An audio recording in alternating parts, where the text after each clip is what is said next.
Alright, today I'm planning to drop the automatic transmission pan and change the automatic transmission filter. And the first thing I need to do is to remove this dipstick. There's a nut holding this dipstick tube in place over here, so I'm going to remove that, and I'm going to need to remove the dipstick and basically duct tape this over here to cover the hole.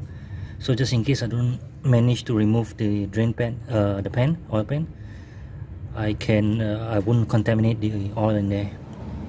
Right? Okay, I've done removing the nut on the side over there underneath, can't see from here, and I've covered the dipstick tube with duct tape. So now I'm going to jack up the car and remove the engine cover, because I'm going to change the engine oil also. Okay, I've removed the engine cover, underneath cover, and I put the car on jack, two jacks, and on the subframe here, just near the suspension arm pivot, inner pivot, and put the two jack stands over there on the frame rails towards the front. It's a bit low, but it's enough for me to do my work. So now I'm going to drain the transmission fluid. Alright, so now the car is jacked up. I'm going to go on the other side. This is the exhaust side, because the other side is there's more space underneath. I want to loosen this drain pan bolt and drain out the ATF as much as I can.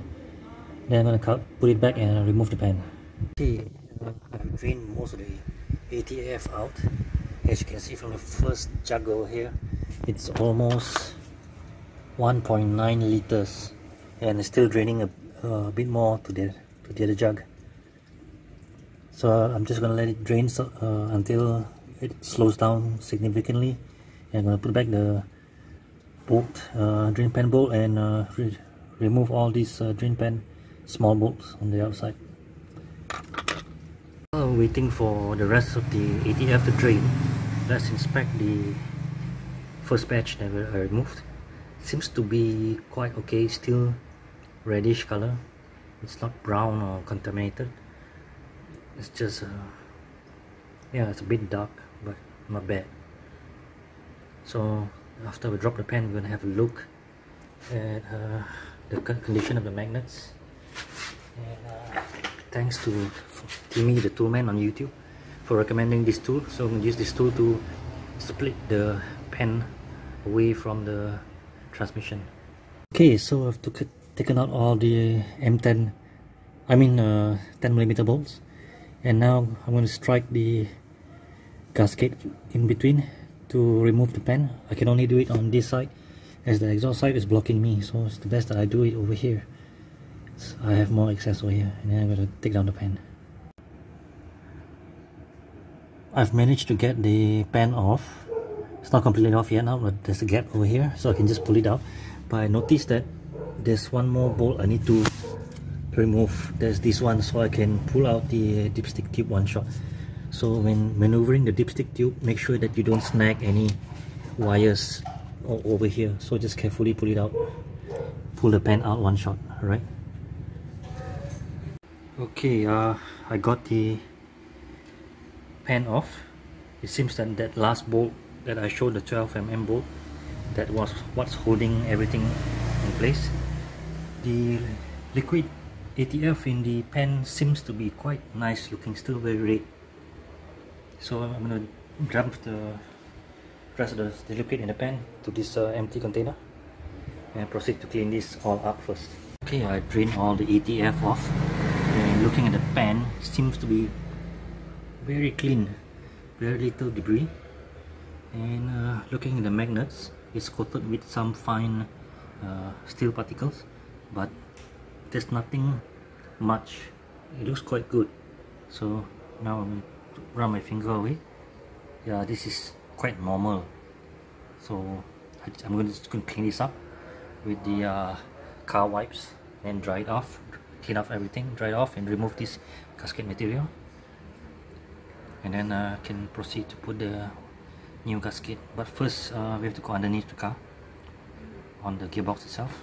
So now I've cleaned the pan, but I'm going to use this grinder with a soft pad like this, just to gently grind off all this to make sure this is smooth before I put the gasket on. and then I'm going to clean one more time with brake cleaner or lighter fluid. Alright, I've cleaned out as much as I can, but pay more attention towards the inside, because we want this inside part to be as clean as possible. The one on the outside is not so important, because once you put the new gasket, I'm going to use a rubber gasket, so this outside, there's no chance for anything outside to come inside. So just pay attention inside, and if you see small amounts of old FIPG inside here, better remove it. Take your time and remove all these small tiny FIPG gaskets. Make sure it's completely clean inside before you put the gasket. And don't forget to spray brake cleaner through this tube here, the dipstick tube. Make sure that everything comes out over here clear and there's no more dirt inside. I did the best I could to remove all the gasket material. Now I'm going to test fit this wicks gasket with filter and gasket set. So just make sure that it fits properly. Then maybe I put a bit of gasket material to fix it in place, just as a primer to fix it in place. Okay, the wicks rubber gasket fits perfectly, but I'm going to put a little bit of this RTV silicone on the outside area here, on a few spots, just to make so that this thing won't shift around when I fix it to the gearbox. Okay, I put in all the screws here. They're quite snug fitting. There's a bit of it does catch a bit, like there's a thread in there, but actually there's not, because the hole is quite snug. So now I just put all these bolts to position the gasket in place, and let this RTV to dry a bit, so that when I remove the bolts, this gasket won't shift around. Right, now I'm going to leave this here on a high above the car, so that no dirt will get in from the ground, and let it set for a while until I work on the filter underneath. This is the wicks filter that I will be replacing on the transmission. You notice that I haven't remove it from the packing. There's a reason for this. I want to keep this as clean as possible, and I'll open it only at the last moment when I'm going to install this. And you also notice that I have not removed this filter compared to what Timmy the toolman has done. He removed this first, but my reasoning is I shouldn't remove this first, because when I go down there and I need to clean up the gearbox mating surface for the drain pan, and some dirt might get into the suction hole over here and here. So it's better that I leave this on until I clean up the mating surface on the gearbox. Then I will remove the filter. So now I'm going to clean up the surface of the mating surface that matches up with this. So we underneath the gearbox again, as you can see the mating surface, there's some FIPG still left behind. So I'm going to carefully clean this up with some lighter fluid and some tissue paper. Alright, carefully wiping outwards to get all the debris to fall away from the center of the gearbox. Okay, I'm happy with the surface. It's good enough, and I carefully rub it with steel wool to remove all the old gasket. It's not perfect, but it's close to perfect, and I wiped it clean. And make sure that you wipe inside also. Alright, if you don't want any lint left behind, just rub out anything that you find with your fingers to make sure that you don't leave any lint in here. And then I'm gonna remove 1, 2, 3 screws and remove this filter and this wire. I need to watch out for this wire. Watch out for the wire here. I took off the bolts from the original filter. As you can see, I placed the bolt in correspondence to where I removed from the old filter, because from what Timmy the toolman has faced, that some of the bolts are different in length, but for the A340E, for the Mark III Supra, they're all the same, so it didn't really matter. So now I'm going to remove, just pull out the old filter and then proceed to put on the new filter. Okay, the filter is out, and you can see from the mesh there's very little metal trap here. It's actually quite good condition, but I also noticed that the whole filter is covered with a fine mist of metallic particles. All these black residue is metallic particles. When you wipe it off, you can see it coming off, right? So I think this definitely need a change. Even though the mesh itself looks okay and there's noticeable amount of debris, but it's not that bad. But yeah, it's better to change it. As you can see that that's so black, and here you can see some metal particles. It's not clogged, but it's better to change it. So I'm gonna put on the new one now. One thing I noticed about these car wipes is they tend to have a lot of lint. So be very careful. Do not use them where you want to mount this filter. I found some lint at this area over here when I wiped it with this. So now I have to pull out all the lint and use lighter fluid to wash my hands and remove the old lint and keep pulling out the lint that I found around here and here. And very important that in order to see the lint, you need to shine your torch at a certain angle. So you need to change this angle just to make sure that you can spot the lint. Alright, it's easier to spot in the dark with a torch. So now I'm in the process of removing all the lint as much as I can see, and then only I'll put this filter on.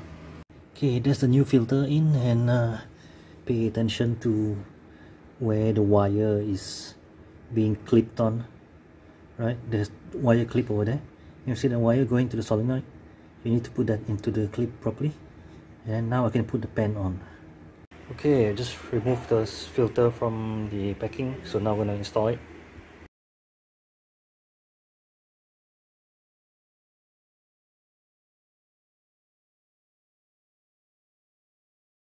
Okay, I'm ready to put the pen on. Notice the magnets are back and they are clean now.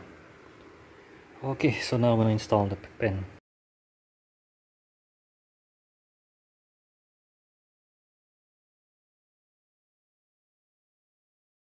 Okay, we come to the final part of the video.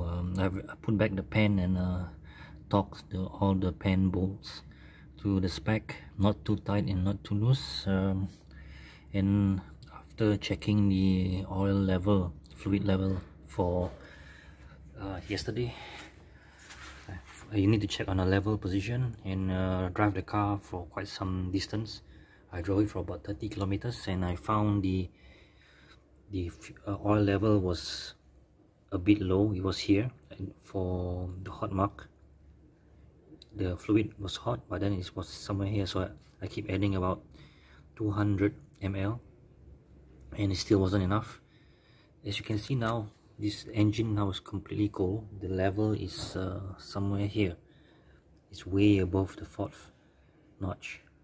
So ideally after let's say 30 minutes of driving, when your transmission is really warm, you want the level to be at least above the 3rd notch. This 3rd notch over here. Maybe you can see this more clearly. Yeah, see the 3rd notch over there. So that'll be ideal. And then if you're really beating on it really hard, maybe it will reach the 4th notch over here.